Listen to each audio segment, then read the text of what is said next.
अयोध्या जी के बहुत निकट ही पौराणिक नदी कुटिला है, जिसे आज टेढ़ी कहते हैं।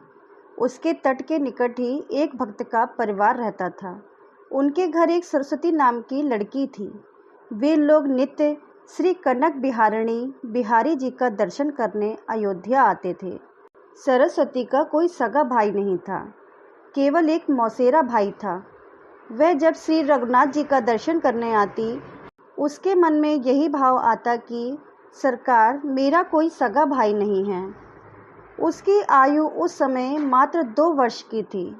रक्षाबंधन के कुछ समय पूर्व उसने सरकार से कहा कि मैं आपको राखी बांधने आऊँगी, क्योंकि मेरा कोई सगा भाई नहीं है और मैं अब आपको ही अपना भाई मानती हूँ।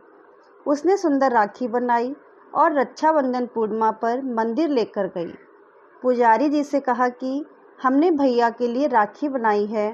पुजारी जी ने छोटी सी सरस्वती को गोद में उठा लिया और उससे कहा कि मैं तुम्हें राखी सहित सरकार को स्पर्श कर देता हूँ और राखी मैं बांध दूंगा। पुजारी जी ने राखी बांध दी और उसको प्रसाद दिया। अब हर वर्ष राखी बांधने का उसका नियम बन गया।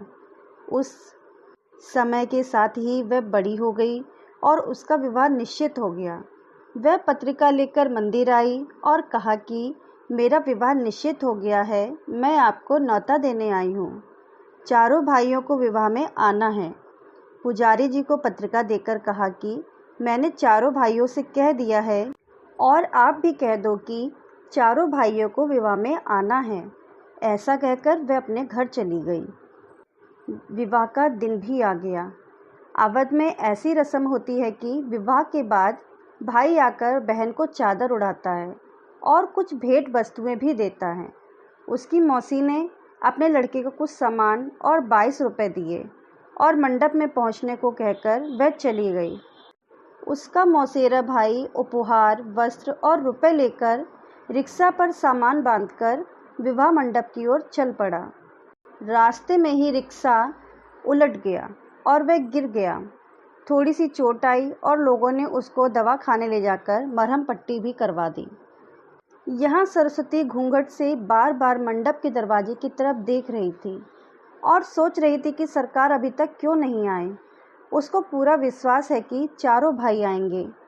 माँ से भी कह दिया था कि ध्यान रखना, अयोध्या जी से मेरे भाई आएंगे। माँ ने उसको भोला समझकर हंस दिया। जब बहुत देर हो गई तब व्याकुल होकर वह दरवाजे पर जाकर रोने लगी। दूर दूर के रिश्तेदार आ गए, पर मेरे भाई क्यों नहीं आए? क्या मैं उनकी बहन नहीं हूँ? उसी समय 4 बड़ी मोटर गाड़ियाँ और एक बड़ा ट्रक आते हुए उसने देखा। पहली गाड़ी से उसकी मौसी का लड़का और उसकी पत्नी उतरे। बाकी गाड़ियों से 3 जोड़ियाँ उतरी। मौसी के लड़के के रूप में सरकार ही आए थे। रत्न जड़ित पगड़ियाँ, वस्त्र, हीरो के हार पहन रखे थे। श्री हनुमान जी पीछे ट्रक में सामान भरकर लाए हैं। हनुमान जी पहलवान के रूप में आए थे।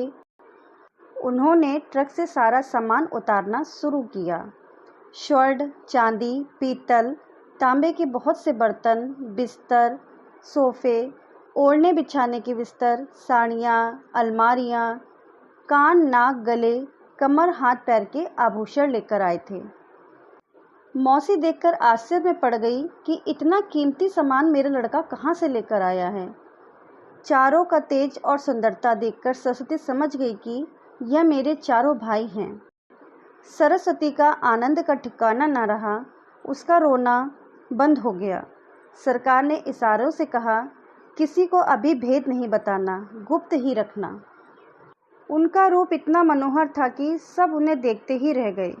कोई पूछ नहीं पाया कि ये गाड़ियाँ कैसे आईं, ये अन्य 3 लोग कौन हैं। लोग हैरान होकर देख रहे थे कि अभी तो सरस्वती इतना रो रही थी और अब ये तो हंस रही है और आनंद में नाच भी रही है। किसी को कुछ भी समझ में नहीं आ रहा था। और जब तक विदाई नहीं हुई तब तक चारों भाई उसके साथ ही रहे। सभी गले मिले और आशीर्वाद दिया। सरस्वती ने कहा, जैसे आज शादी में सब संभाल लिया, वैसे ही जीवन भर मुझे संभालना। जब वह गाड़ी में बैठकर पति के साथ जाने लगी तब चारों भाई अंतर्ध्यान हो गए। उसी समय असली मौसेरा भाई किसी तरह लंगड़ाते हुए पट्टी लगवाए हुए वहां आ गया। उसने वस्त्र उड़ाया और 22 रुपये दे दिए। मौसी ने पूछा कि अभी अभी तू तो बड़े कीमती वस्त्र, गाड़ी और ट्रक लेकर आया था, ये पट्टी कैसे बंध गई और कपड़े कैसे फट गए? उसको तो कुछ समझ नहीं आ रहा था। अंत में सरस्वती से उसकी माता ने एकांत में पूछा कि बेटी सच सच बता कि क्या बात है, ये चारों कौन थे? तब उसने कहा कि माँ, मैंने आपसे कहा था कि ध्यान रखना, मेरे भाई अयोध्या जी से आएंगे। माँ समझ गई कि इसके तो 4 ही भाई हैं और वो श्री रघुनाथ जी और उनके अन्य 3 भाई हैं। माँ जान गई कि श्री अयोध्या जी नाथ सरकार ही अपनी बहन के प्रेम में बंधकर आए थे और अपनी बहन को इतने उपहार, आभूषण और वस्तुएं दे गए जो कि नगर के बड़े बड़े सेठ और नवाबों के पास भी नहीं थे। आशा करती हूँ कि आप सभी भक्तों को ये छोटी सी कहानी पसंद आई होगी। अगर आपको ये कहानी अच्छी लगी हो तो प्लीज़ हमारे चैनल को लाइक करिए, सब्सक्राइब करिए और शेयर करिए। धन्यवाद भक्तों।